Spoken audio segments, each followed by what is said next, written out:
නිල් ලිට්මස් නේද? දාන්න බලන්න. හරි හැම උත්තර දෙන්න ඕනේ.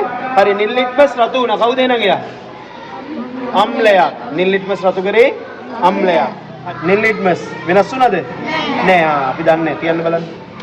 එයා උදාසීනද බෂ්මද කියලා අපි දන්නේ නැහැ. ඒ වෙනස් කරේ නෑ. රතු ලිට්මස් දාමු අපි දැන් අඳුරගත්ත අම්ලෙට දාන්න. හරි වෙනස් වුණාද? නෑ වෙනස් වුන්නේ නෑ නේද? යන්න. රතු හැමම. දැන් දාන්න බලන්න. මොකද වෙන්නේ? මොකද වෙන්නේ? ටිකක් නිල් පාට වෙනවා නේද? ඔන්න නිල් පාට වෙනවා. එහෙනම් ඒ කවුද? රතු ලිට්මස් නිල් පාට කරනවා කවුද?